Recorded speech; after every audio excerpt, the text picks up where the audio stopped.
If you are trying to grow and retain length on your fine natural hair from now and in 2026, these are the 6 things that you need to get over in order to see real hair growth and length. And I'm not talking the basics like silk pillowcases, bonnets, and deep conditioners. I'm talking real shit.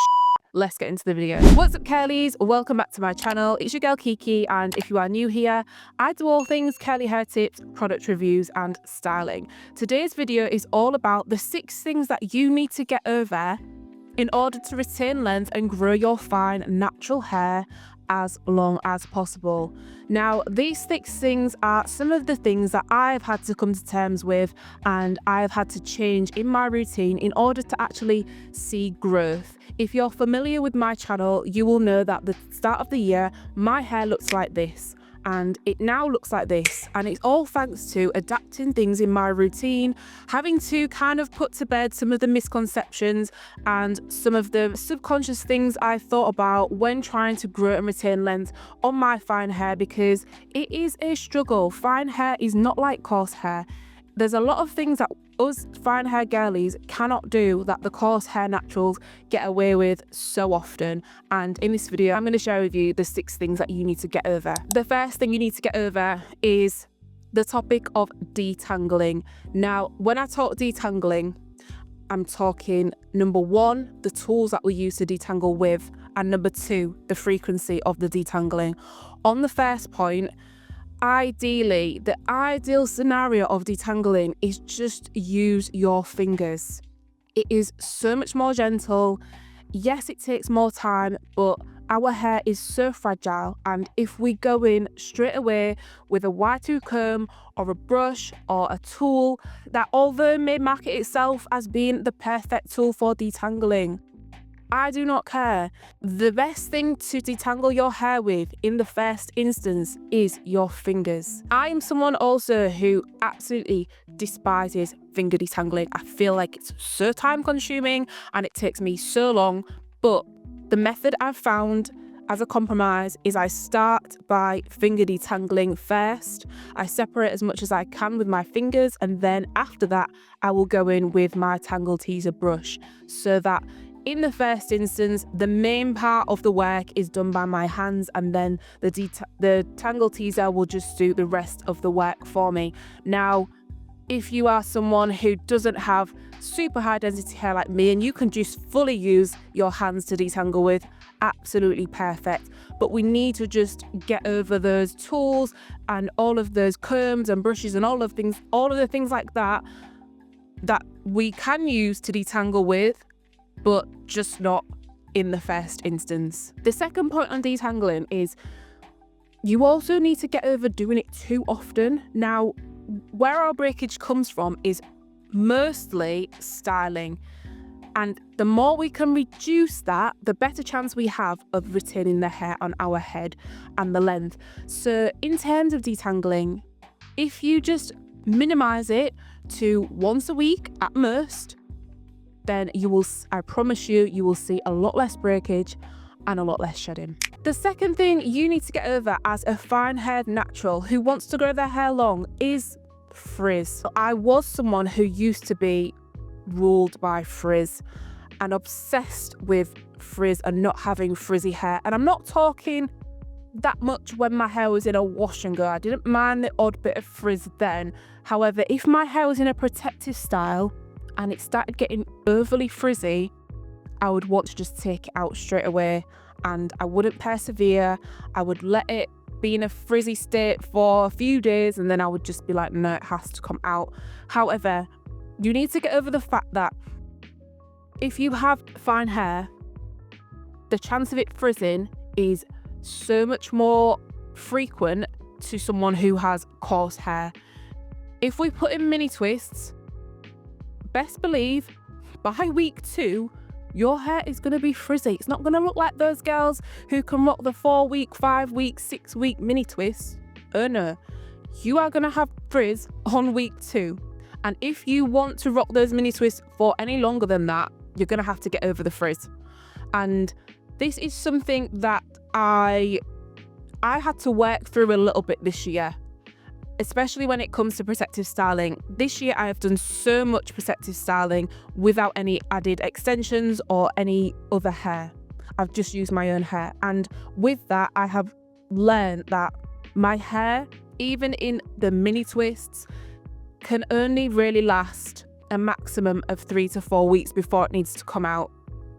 And that's because A, my hair is fine, it frizzes quickly, and B, it just needs to be washed a little bit more. It needs the hydration, and I'm not someone who can wash my hair in mini twists either, because it will frizz. Fine hair doesn't do very well being washed in twists. We try and find the balance. We don't want to be manipulating our hair too much, but we also want it to look presentable. So the best scenario is when we're doing protective styles and they do get a little bit frizzy, but we need to leave them in a little bit longer. So for example, if you've had them in a week, but you need to stretch it to 2 weeks, you need to get yourself a head wrap and you need to get over it. One thing I wanted to do this year was I wanted to get into head wraps, and I wanted to get into wearing them for work. And that was a huge thing for me because I felt so self-conscious about putting a head wrap on and going to work with my hair away.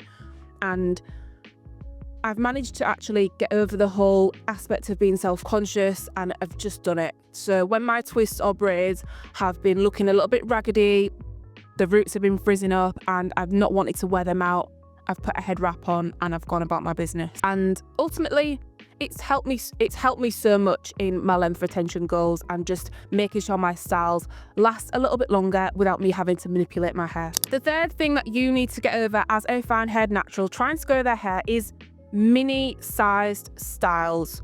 So anything that is a mini twist or a mini braid, sorry to say, however, mini kind of styles just don't serve us very well. What we will find is that because they're so small, our hair tangles a lot easier, and it takes a lot of manipulation to install and take down with the mini styles, and that's where we can see breakage and tangles.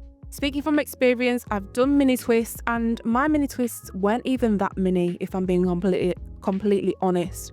However, the tangles were just not worth it, and the dryness that I was experiencing wasn't worth it when I was taking down the style.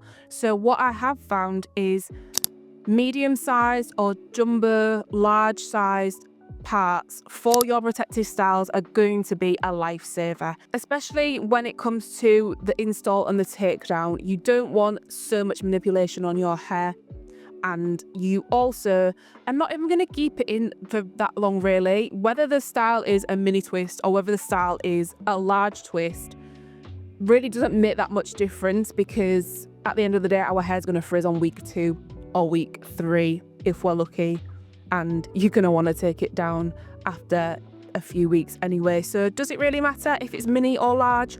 Not really. So stick to medium sized or large sized parts for your protective styles. You will thank me later. The fourth thing that you need to get over as a fine haired natural is stretching those trims. We are naturals that simply cannot do the once a year type of trim routine. I have seen it being done on the very rare cases, but most of the time our hair looks like this when it comes to trimming our hair if we do not keep on top of it.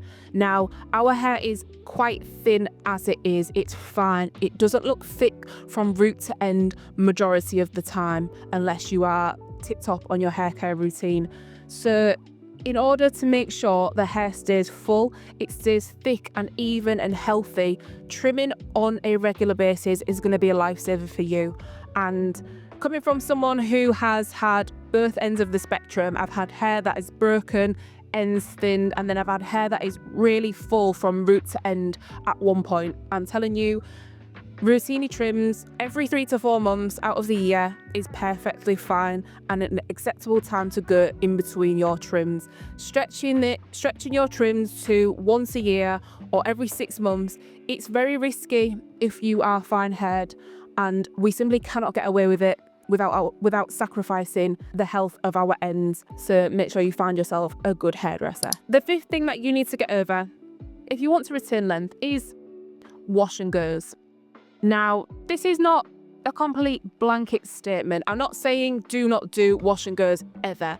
Obviously, if you feel like doing a wash and go, do the wash and go. It's not going to be the end of the world. But the majority of the time, you want to find your hair in a protective style with your ends tucked away. So anything that is a twist or a braid with your ends away, not just loose and dangling down, is going to be the best bet for length retention. Now, the issue we see with wash and goes is we see more tangles, single strand knots, and dryness comes around a lot quicker than if you were in a protective style, if your ends were protected. And it's due to the movement, it's due to the hair being exposed to the weather, the environment, clothes, the hair itself. There are a lot of things that make the hair tangled and speed up the dryness process when our hair is in a wash and go state. If you're someone who does do wash and goes and you have seen success, by all means, continue. But for me and my high density hair, wash and goes are something that I can do infrequently. And I find that my hair being tucked, my hair being protected, twisted or braided just serves me so much better for length retention than when it is in a wash and go state. I think wash and goes, we can do it, but we need to just be very conscious of the week that we do the wash and go, the products we use. We need to make sure the hair doesn't dry out. We need to make sure the hair doesn't get tangled or get too big and voluminous to the point where you're seeing more single strand knots throughout the week. I think if we're doing wash and goes as our predominant style, we wear them out and down, maybe like the first, second day, or even the third day. But by day 4, day 5, day 6, our hair probably needs to go up in some sort of loose bun or something like that, and it needs to be re-moisturized. It cannot just be left from your wash day right through the week and then kind of tended to again on the next wash day. That is where you will see problems with wash and goes. So I think just be mindful if you are someone who is using a wash and go to retain length. The sixth thing that you need to get over for retaining length is you need to just get over thinking that you can do the same styles as coarse haired naturals in terms of routines and styles. So things like the mini twist, things like keeping your protective style in for 2 months on end, things like not doing your trims. Our hair is completely different. Everyone's hair is different anyway, but especially with fine hair, the way we handle our hair is completely different to how someone with coarse hair could probably get away with handling their hair.